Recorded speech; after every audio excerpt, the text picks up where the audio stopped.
Hello everyone, long time no see. Today I want to talk about problematic artists, cancel culture, etc. We are talking about problematic artists a lot in art community and I didn't even want to make this video. However, I decided to make it when I saw one extremely problematic but loved and supported artist in the community. So yes, it kind of triggered me, so I want to discuss this a little bit. Before we start, I want to mention that everything in this video is my personal opinion and it's okay if yours is different. I don't want any conflicts. And let's start. If you are watching this video, congrats! You have an access to the internet. We live in the 21st century with all of those social media and people have never had so much freedom to share their opinions as now. And what's really cool, people are interested in each other's thoughts. That's why we have so many bloggers, that's why we have so many news and commentary channels. Basically, there are a lot of people who have something to say, but not all of them are prepared for the responsibility they have to take. There are a lot of problematic things artists can do. Actually, like any other person, it can be something that directly affects artists' works, for example, sexualization, whitewashing, etc., or some thoughts and opinions that artist doesn't show in their art but still expresses on public. Should they be cancelled even if their art is extremely good, or should we split art and the artist? Arguments about splitting art from the artist are not new at all. In the early 20th century, a literary movement named New Criticism shared the idea of separating a piece of art from the creator. Basically, their main urge was to analyze a poem itself, not the author's life, outlook, psychological traumas, etc. New critics wanted to analyze poetry with scientific way of thinking, because at those times science, in all of its form, was really prestigious and cool. However, if you want my opinion, art and science are completely different. Art does not consist of facts and formulas. It was created by people with their own beliefs, experiences, and stories. Even if you analyze a poem or a drawing or something else without knowing anything about the author, you will interpret what is happening there based on your experience. I don't think art actually can be objective because it's created by human beings. I don't think artists can ever abstract their personality while making pictures because even your art style reflects you. It shows your concept of beauty, your way of thinking and acting. That's why robots will never create a masterpiece, and that's why all artworks are different. Their creators are different. Let's move a bit from 20th century to our times. I have to say that sometimes it's not that easy to notice the weirdness of an artist because they're usually not that obvious as we could think. You know, people usually don't run and scream, "I sexualize women" or something.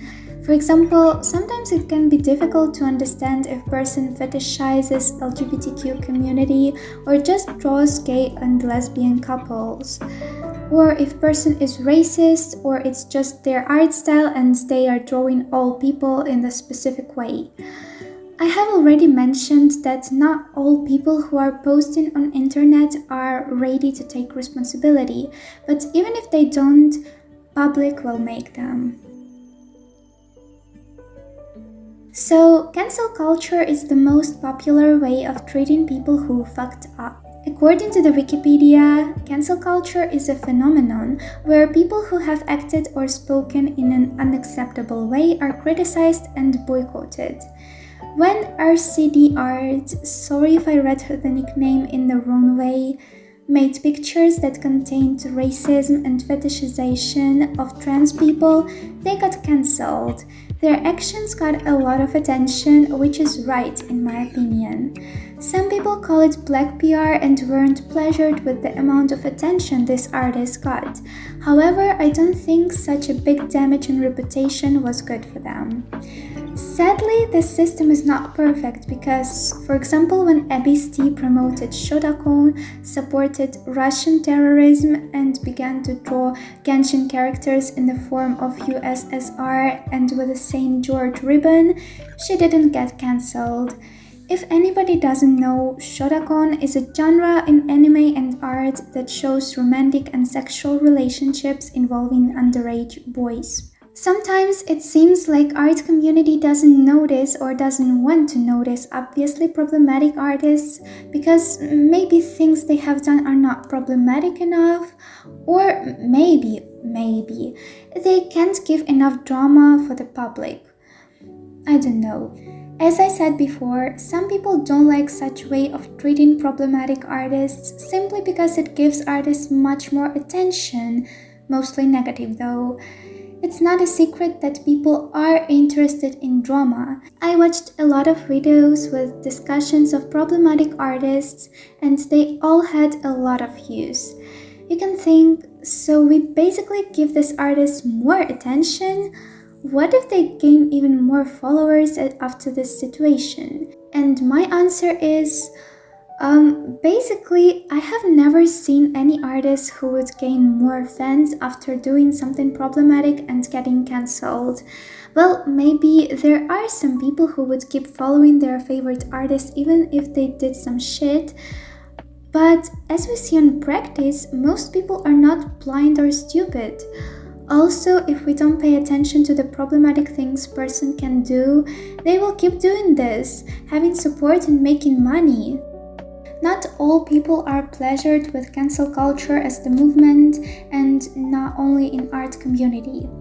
Pope Francis said that cancel culture is a form of ideological colonization that leaves no room for freedom of expression.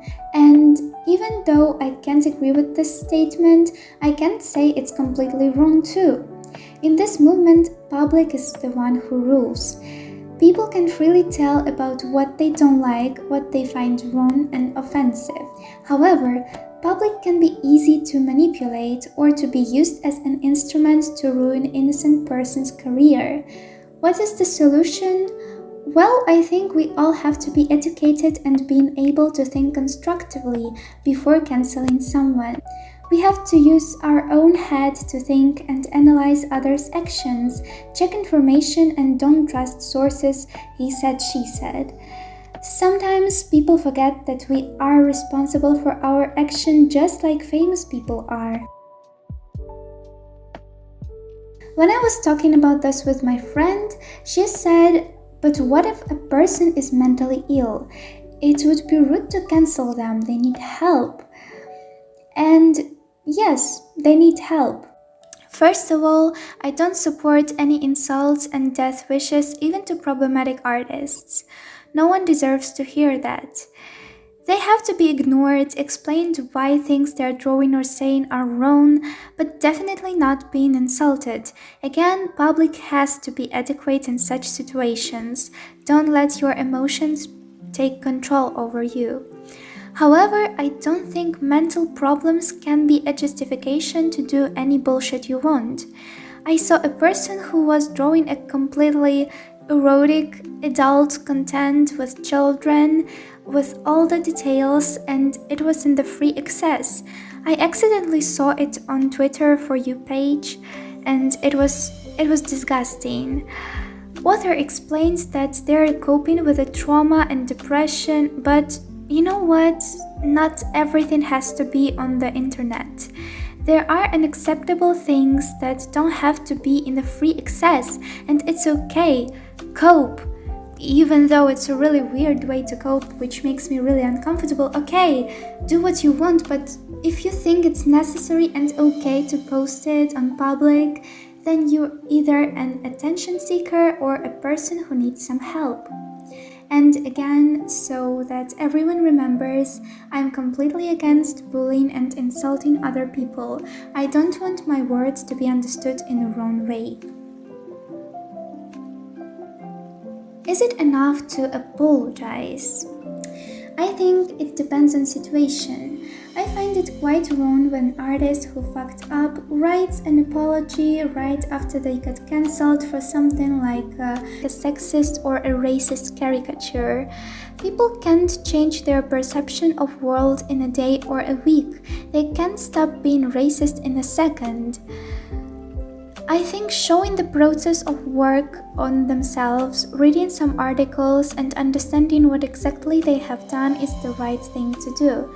It takes much more time than writing a short apologizing letter, but I think it's even better because only a person who really wants to make everything clear and truly apologize, not just, okay, here's my letter, I apologize, so shut up, will do it. Basically, if apologizing is enough, then people will continue doing some bullshit and just drop another letter that, oh my god, I'm so sorry guys, I was wrong, and all of this stuff. I don't think it's right.